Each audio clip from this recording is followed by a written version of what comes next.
Trying to find a place I went wrong. I got a couple problems, but I'll make it alone. I can't right all my wrongs, but I can write them in songs.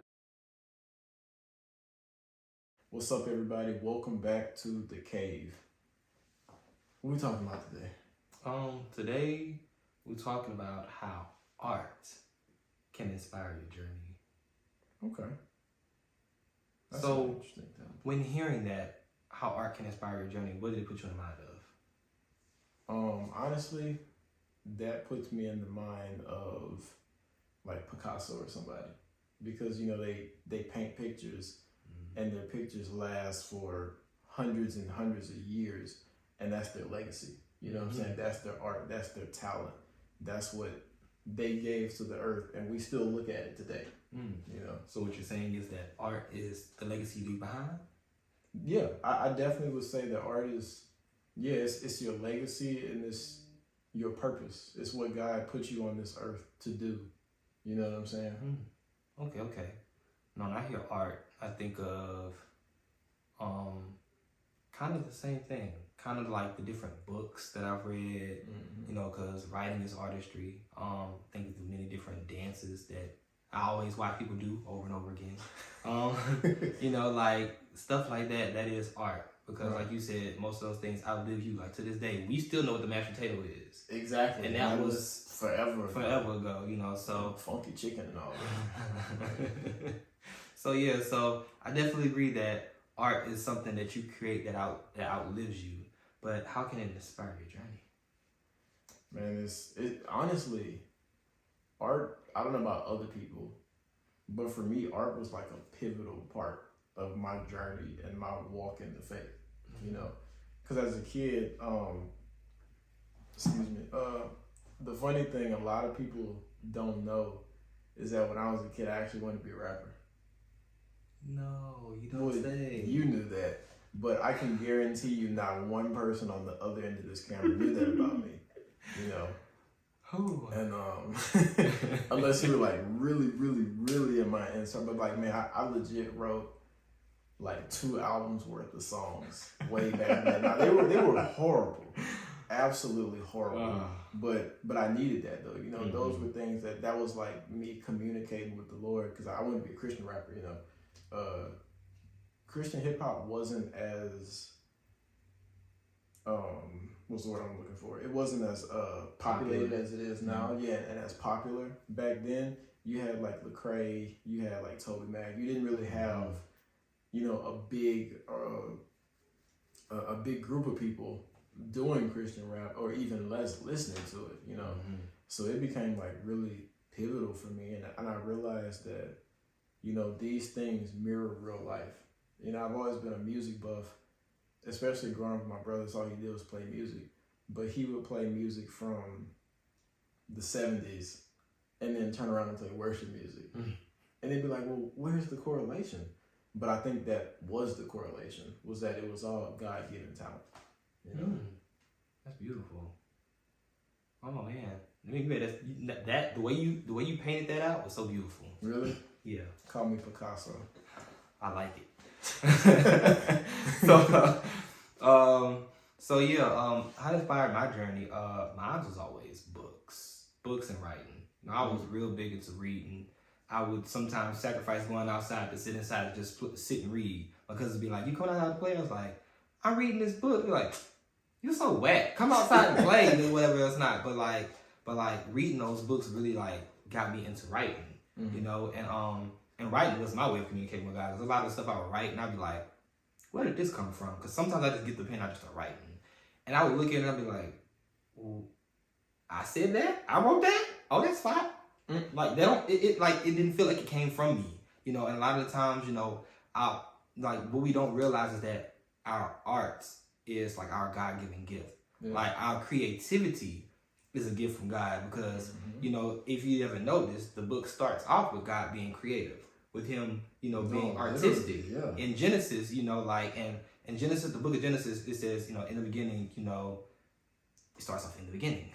and then like it says how God created heaven and earth, and then He created the animals, He created man, He created woman, He created these things, He created the stars, He created the you know, everything on this earth, he created it. And everything functions in such a specific way, and it's so different in its own right, but yet it's all so beautiful. Like, you can stand outside and look at the sunset like, wow. Like, God paints the skies different colors daily. Like, it legit be looking like strokes of a paintbrush. Yes, like and some sunsets don't even look the same. Like, some will be orange, some will look purple. So, like, God is just the most creative being ever. Facts.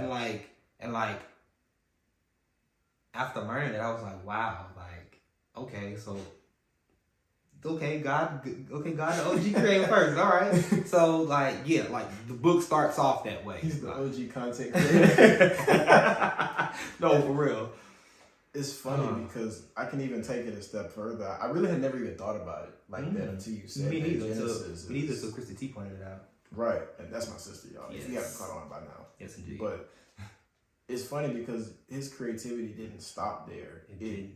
He took it even further when he made races and languages and body shapes and body types. Like, his creativity is unmatched. You know? And to me, that tells me that he loves creativity. Like, let's not forget that majority of the Psalms are literally poems by David. Yes. You know what I'm saying? Beautiful poems by David. Right, beautifully written. And I don't think that if he didn't like it, they wouldn't be in there. You know what I'm saying? He loves our gifts and our talents. And I think that, I'm not going to say I think I know, in the book of Romans, it talks about how God gives gifts and talents without repentance. You know what I'm saying? And to me, that speaks volumes, because sometimes the world will try and diminish your gifts, or other times they'll try and make you feel bad about your gifts. Oh, yes, indeed. And that's how I felt as a kid with my rap, which it was horrible. But now I still dabble in it sometimes, but maybe y'all will see something one day. But you know, it made me feel like, well, hip hop is automatically for the gangsters. It's automatically for the thugs. You smoke weed if you listen to hip hop. You're not saved for real if you listen to hip hop. But I'm like, nah, on the contrary, it actually drove me closer to Christ than a lot of things that are like, oh, Jesus, Jesus, Jesus, Jesus, Jesus. You know what I'm saying? So to me, that tells me that God is pleased, and he loves our arts, and he loves our talents, and he wants us to give them back to him. Yes. You know what I'm saying? Yeah, and when I started praying that prayer to, like, Lord, just take my pen and do what you want with it. Like, I'm not recommitting my talents, my creativity, everything to you. Was when I started writing some of those fire stuff. Like, one time I was just sitting at work recently, and, like, this whole piece came to me. Like, first of all, a lot of the times I would just have, like, titles. I was like, ooh, this would be a fire title. And I'd write it down on my phone and won't touch it for years. So I did with Flower Petals. I had what that title. It's one of my favorite pieces that you've ever written. Man. Still, I have it in my notes, and I read it periodically. Really? Yes, like legit. Wow. I'm not kidding. That's it. Thank you. Make my heart. You're good at it. Appreciate it. You know what you're doing with the pen. Yeah, so that's what I had with Flower Petals. I had that title in middle school. I thought of it in PE, because that's when we didn't feel like doing nothing. Everybody playing, I'm sitting on the side. I remember that. And I wrote that title down in my notes, and I was like, I know that I wanted to start off with the you know, she loves me not. I was like, but I don't got nothing else after that, so I left it long. And I finished it, like, was that college? College, high school? I want to say somewhere in between there. It was like exactly. Senior year high school, freshman year college. Yeah. I finished it, and man, I was just like, oh my god. So the same kind of thing happened with this piece. I just had a title called Clean House. I just wrote it down, and I never touched it. It was back from 18, and I was sitting at work, and I don't know why I was like, that title that I had, Clean House. I don't know why I came back to remembrance, why I even remember I had that title. I went back in my notes, and I looked at the other titles that I had, but that one kept sticking out. So I was like, let me just start writing on it. What comes up? And the Lord just took my pen and wrote. And he wrote down that thing. Ain't that how you do it? Oh, yes. And that thing preached to me. Like, it not only was it creative and beautiful, but it preached it as well. And that's what happens when you give your talents back to God. Like, he can use it to preach to people, use it to minister to people, and bring them closer to him. That's how it's supposed to be. Now, still, to this day, I'm trying to get God to help me understand how dancing can bring people closer to him. But, you know, we don't get there. I don't know.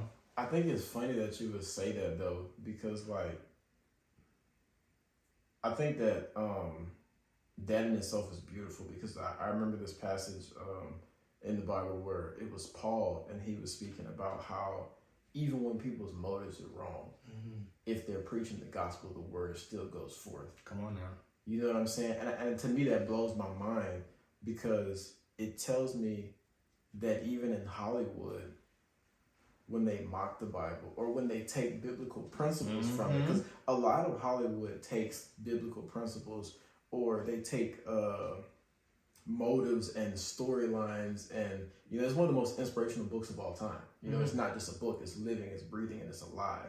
And people, they take from it and they pull from it and they use it for themselves. But what you said was good because you said it preached. And I honestly, and this is just me, people can disagree, they can say what they want to, but I think that everything can preach if you let it. Because the way I look at it is everything is God's creation in the earth. We are God's creation. Even in our rebellion, he still gets glory. And I think that's the thing that's like so crazy. You know what I'm saying? You're saying how it preached. And like, I can think of so many things that are like not Christian, not biblical. Me too. Not, you know what I'm saying? They don't say Jesus, none. They may say God, but it's a cuss word after it. You know what I'm saying? That have spoken to me. So good. Y'all fill in the blank for what I mean. But that have spoken to me so well and made me look at myself and want a clean house and be like, you know what? The Lord's speaking to me through John Wick. You know what I'm saying? But it'll be stuff like that. And it sounds so absurd. You know what I'm saying? But that's just me, you know? And so I guess that would bring me to, I want to ask you, do you think that our arts and our gifts and our talents, do they push us closer to God or push us away? And give us an example. Well, it I'm depends picking on your brain a little bit. Because you're the book man, you know what I'm saying? Well, I mean, it just depends on if you let it. And I can give you a real good example. I don't know why this is the first thing that came to mind. So like, for example, when I had this idea for this book, it was when I was working at Walmart. I was sitting there overnight and I was thinking of it. I was like, "Oh, this would be a fire idea for a book." And I always have ideas, but I never really, do nothing with them. So It'd be like that. So this idea that came to me was kind of just like, I was like, I'm never gonna write it. So the idea for the book was like, you don't know that. I'm never writing this book. And I'm telling you why. Okay. And so if I steal it, you won't be mad. I won't. Great. I have video evidence. Do not try and sue me for your intellectual I'm not property. gonna sue you. I'm gonna get my money out of you somehow, but I'm not gonna sue you. So that sounds like robbery. So okay. That's no proof. I didn't say that explicitly. Not gonna hold up in court. So so the book was kind of just like people knowing your name, giving them power over you, because like saying somebody's name has the power to stop somebody in their tracks. Like you could be walking down a busy street, you hear Jerry, you'll turn around. Right. So in this book, everybody is born with a name, but nobody knows anybody's name at all. They go by these little nicknames like Sako or Riki, whatever. But your real name is like Alfonso or something like that. And like the thing is, you keep that name with you close to your heart, and you don't share it with nobody except your loved one, like the person you married. Because when y'all married in this book, when y'all married, it's literal. Like when the Bible says you get married and your spirits become one, you literally become one. So if they learn one person's name, it's kind of like they just take both of y'all down. So if somebody learned your name, they have the power to control you and things of that sort. But the part that really threw this book off, and I was just like, see, this book was kind of just like, it was rooted in all the wrong things. When I was like, because in order for them to have control, you have to know your name, get your blood, do this, have this ritual, and this and that. I was like, ooh, it's getting demonic. Yep. And I was just like witchcraft. And I was just like, you know what? And that's when that's why I started letting my creativity and things of that sort be completely like perverted in a way, and not perverted in like a natural, but perverted overall. And I was just like, after a while, I was kind of like, you know what, this book wouldn't please God. I was like, so why would I write this? Because if I did write this, it would just, because I thought of it this way. I thought of it long term. I was like, what if I did write this book and it became a big seller? I was sitting there adapting it to a movie, and in Hollywood they use all kind of, they're gonna use some real witchcraft and really be out here, infecting people's minds and stuff like that. And I was like, and I'm gonna have to answer to God for that. Right. because that's my seed when I planted out there and let it be my ministry. So That's like true. in that way, it could have pushed me away from God. Right. You know, or push me away from my calling and things of that sort. But, you know, it can help me draw closer to God, like I said, if I recommit my gifts to him and let him use it the way that he intended it to. And asking him when I'm doing things, is this pleasing to you? Are you cool with this? Because I really having to ask myself that, ask God that sometimes. I'll be like, this seems a little off. You cool with that? And sometimes the Lord will be like, yeah, you good. You know, overthinking it. All right, got you. Yeah. So yeah, that's my take. What about yours? I think that, oh man, that was good. The whole recommitment. Because I feel like sometimes, I'm going to ask you a question in a minute. I heard you. Yeah. But I feel like sometimes we get caught up in our talents. Mm-hmm. And we get caught up so much into what we can do and the ideas that we can bring to life and what we can give to the world. And the Lord's like, did you run that by me? You know what I'm saying? Okay. Like, if you're committed to me, then your gifts need to be committed to me too. Okay. And I can give you a great example. When I first became drum major of the Human Jukebox, and all right, neighborhood kids out here yelling. I don't know if y'all heard that or not, but that was funny. But when I first got the position, I was really, really excited. You know, I had been putting in the work. I had been, you know, I feel like it was something that I was naturally good at. I had been told that a lot because I was drum major in high school as well.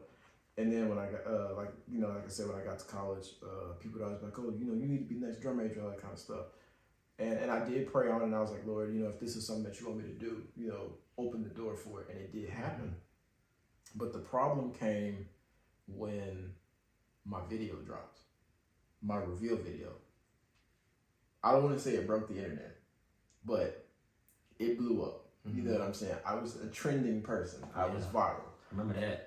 And I had never been in that situation before. And I remember just thinking like, oh, I'm the man. Y'all can't tell me nothing. Like, I'm that dude. You know what I'm saying? And this is in the middle of a pandemic, y'all. Nothing is going on. We don't even know if we're going to have a football season. And I was like, ooh, I'm about to come in. I'm going to do this. I'm going to do this on the field. I'm going to start this tradition as something. And it's going to be passed down. I'm going to be an 80-year-old man at the game. Like, yeah, I started that. You know? And then the announcement came that we weren't having a season. I was devastated. And I was just like, Lord, why would you give me the desire of my heart and then take it?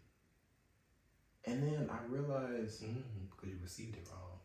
Not only that, but, you know, the Bible says that he gives his gifts without repentance.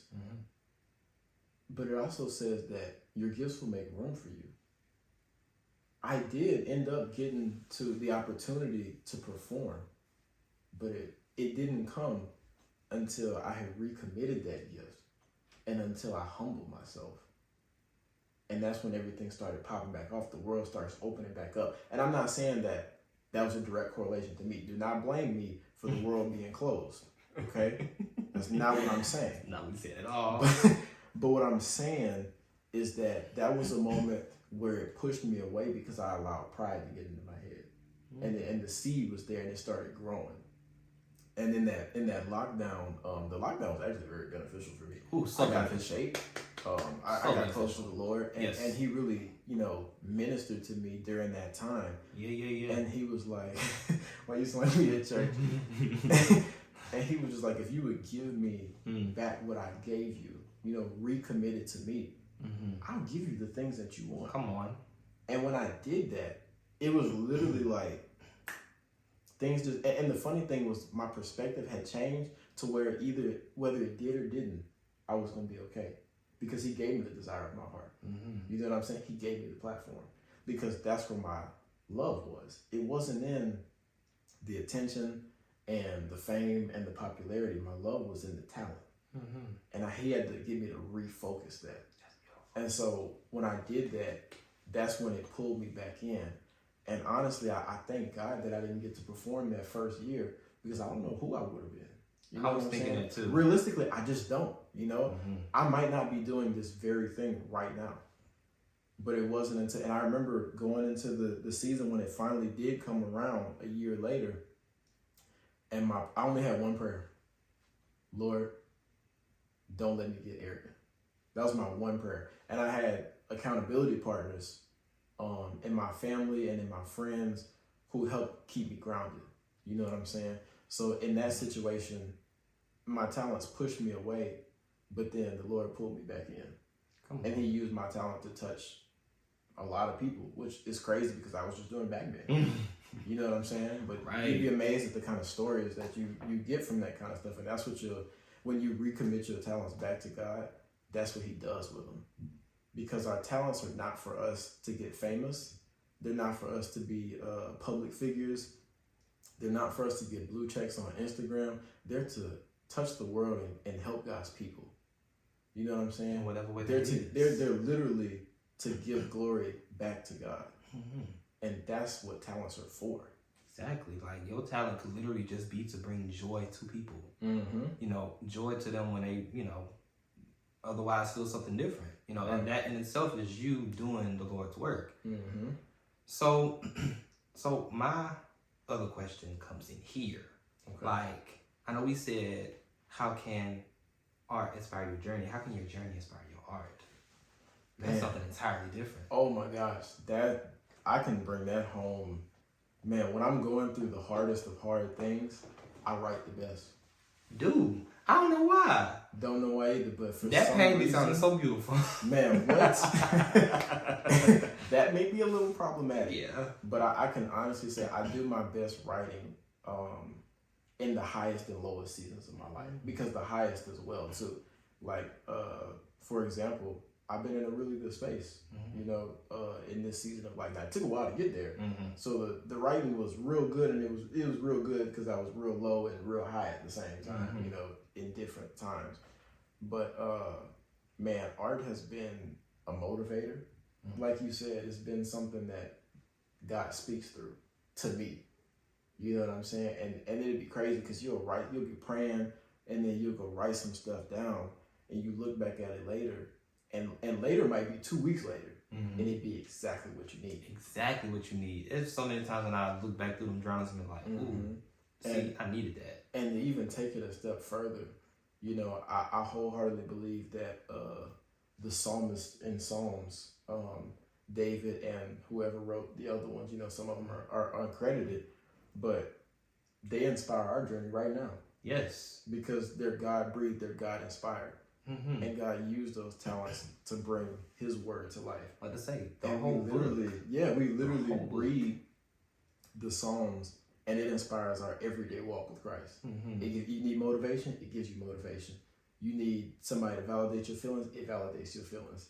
You just mad, you know what I'm saying? It gives you all of that, and it really, it walks with you. And like, to me, the Bible is God's greatest book ever written. You know what I'm saying? Like, yeah. Like, what about you? I could go all day, but I have to stop. I mean, I just adding to that, you know, I think that was Christy. He told me, like, even when David wrote Psalms, he was at a low in his life. Like, he was in a real dark place, you know, and yet he was still writing songs to God and stuff of that sort, like still using his gifts to give God praise. Right. And look at that book. That book preached down. But what question I asked you again? How can the journey inspire your art? All around. So yeah, like you said, when I was in my lowest, I did some fire writing. Like, Flower Petals came from heartbreak. You know, Clean House came from me just reevaluating myself. Like, you need to get your life together because either you want it or you don't. And so, like, but even then though, like lately, like I said, I've been in a real good place though. And like, you can even see, like, in the places where I was feeling low, you could tell that those poems, those writings, those books, anything that I wrote looks entirely different from where I am now. Like, they're both still so beautiful, so good, but like they just, it's like one of them is kind of like, it kind of speaks to who I was and the way that I wrote. And like how I write now is kind of speaks to the writer that I will be and the writer that I'm becoming, you know, given the different places that I've been in. And so, and not only that, like the journey, it inspires you because even, I mean, you just bring everything back to the Bible. Even in the Bible, you know, when Jesus on his journey, you know, to the cross, he touched so many different people. He experienced so many things. Like Jesus had to learn things himself. He learned things on his journey that helped him in his ministry. Just like the things you learn in your journey will help in your art. Right. You know. Yeah. So that is a major win, which you know, my journey has inspired my art. You know, it has helped my art grow with me. Okay, instead of staying stagnant, you know, because some people will just allow their gifts to just sit there and collect cobwebs and expect to pick it up and just literally, you know. Man, me and Christina, my sister, were literally saying earlier about the parable where the Lord talks about the guys when he gave them the gifts, and one guy went and multiplied it, the other one, I think one doubled it, one might have quadrupled it, you know, fact check me, and then the one that buried it. Yes. And we were saying how the graveyard is the place where there's the most untapped potential. And I think that it's funny that we bury people and he buried his gift. You know, and to me that says your gifts are not to be buried. They're to be planted and they're supposed to produce, right? And your fruit is supposed to feed generations to come. And so to me that just tells me like you are what you produce. And it's funny because a lot of the most prolific singers in the world and some of the best entertainers of all time started in the church. Every last one of them. Just about. And to me, that's amazing because, you know, that tells me, and I'm not saying this is everybody, but that tells me that you started out using your gift to exalt God. And then you probably began using it to exalt the world and to exalt yourself.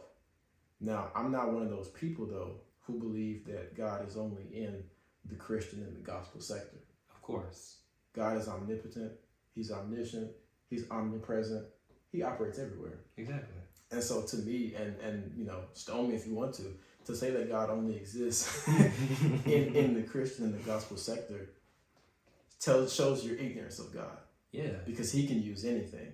This is the same God who used a donkey. This is the same God who used a virgin teenager. This is the same God who used a rock to give water. So don't tell me what he won't do. Come on now. You know what I'm saying? The same guy who used a prostitute. That's what I'm saying. The same one who used a drunkard, who used a liar. A murderer. Who used a murderer, who did all these things. Exactly. So you can't tell me what God won't do, right? And my thing is, if you root your talents and you root your gifts in the Lord, then you will produce. And your calling won't be derailed. Don't sacrifice your calling for your talents. And unfortunately, I think that's what a lot of people do, you know? And so, to me, if you give it to God, he'll give it back to you tenfold. So, I kind of want to say the last question in a way, but like, what? How do I word this? What would you say? Okay, I'm gonna put it like a two-part question because you know it's kind of like two different things I want you to answer. How would you say? How would you say your art has helped you expression? And also, what would you say your art is? Oh man, I used to always feel like I was untalented, believe it or not, growing up for like a really long time. No. Because I didn't have one thing that I was just like, oh, this is my talent. Oh no. You know that, but they don't know that. I wasn't sarcasm. It was like really like, oh no. I really thought that you knew. No, that you were talented. I thought that was sarcasm. Everything else. No, because like everybody had this one thing that they were just like honed in on. This is my craft, and I never had that. So I just tried my hand at everything, and I found certain things that I was good at. But I feel like my talents are speaking, specifically to reach people. I do think one of my talents is writing, whether it be poetry or whether it be a rap, a cover to a song. I think that, I see life as a movie. I think that that's a talent because it helps me bring things to life whenever I'm trying to do short films or whatever. I would say that those are probably my main three. What was your second question? Has art helped you in your expression? Oh man, art is my expression. When I don't know what to say, it gives me the words to say without ever having to open my mouth. Preach that thing, boy. See, that in itself preached also. So art, man, my art and my talents have given me words when my tongue just ran away. You know what I'm saying? Like the Lord really. That was poetic. You better write that down. I'm stealing it. I don't know. It just, like I said, it just gave me the words to say what my heart couldn't. What about you? Ooh, I don't know where after that. Stage fright. I would say, well, first of all, writing gave me a way to express myself before I knew what expression was. Mm-hmm. Like, even when, like, I found something as far back as, like, second grade, when I was writing a poem, and the poem was fire. I was like, oh my gosh, it was second grade me? I didn't even know what words was, like, talking about. But like, yeah, like, I've always had writing as an expression before I even knew how to express myself, because, like, I was just like, even if I can't see it, I can write it down when nobody will see it, you know? So, and it has helped me actually hone my other gifts. Writing, because, like, whenever I don't understand something, whenever I write, it just makes sense. Like, sometimes things don't make sense until I organize them into the index of a page. So, like, for example, when I writing, I had wrote what was this? What'd you call those things? Not a poem. Like a haiku? Not a haiku. Short story? A song. It was a song. It was whack, y'all. It was whack. It was whack. It was the whack song. I wrote this song or whatever, and I wrote it as a way just to see, you know, like, how far my talents go, where they stop, type thing. And, like, in writing that, I learned that, ooh, like, this was such as a song, but, like, it's fire as a poem. And that's when I got into poetry, at trying something and learning that, you know, I'm not strong in that area, but I see strength in it, you know. And that's a word. Yes, and like, speaking is one of my arts too. Like I can go and I can just start speaking and make something on the fly type thing. Like, I'm real good at it. Oratories, all that, you know, acting, I can act down. I used to act by tail off as a kid, okay? Monica didn't believe in letting us stay home from school, but I won sometimes, y'all. That's how good my acting was. It had to be good. And I would say dancing and writing. You know, and even then sometimes, you know, like I said, with my communication, writing has helped me with that, because, like you said, there's a lot of times when, like, I couldn't express it, but I could write it so eloquently. And then that would help me organize my thoughts and speak it the way that I need to in order to, you know, communicate it to other people, or to reach other people, or to, you know, all the things. Yeah. You know, all the things. So, but yeah, so those are my different forms of expressions, you know, and I'm still trying to find a way to, I'm still trying to find out how God wants me to use these different gifts. What is it that He wants me to hone in on, you know, and which ones He will let me have just for play, you know? Right, yeah. You know, because, you know, the Lord don't just give you one gift, because, like, you're going to have this one gift. Use that. Like, no, He'll give you multiple. Some things that you could just, you know, use for yourself, but still. Glory be to God. Because just like that guy said on that podcast, he was on Tim Ross' podcast. Tim Ross, if you hear us, hey, come with us. Or bring us to the basement. It was the guy who he's a director and things like that. Exactly. Yeah, him, that one. That's episode 3. Down to me.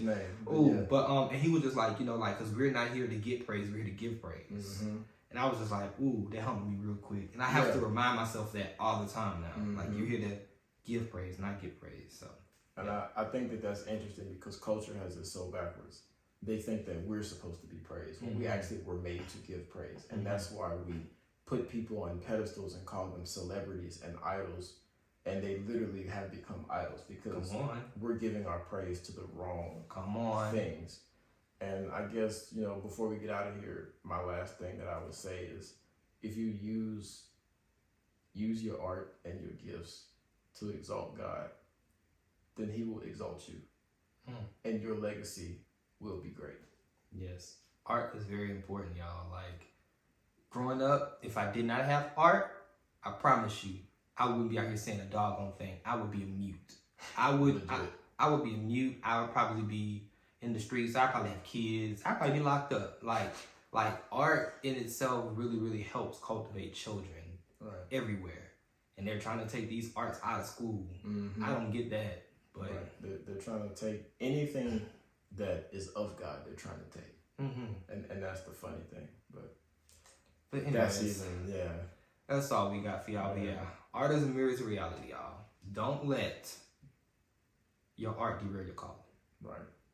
Art is God given. Give it back to him. Amen. Trying to find a place I went wrong. I got a couple problems, but I'll make it alone. I can't right on my wrongs, but I can write them in songs.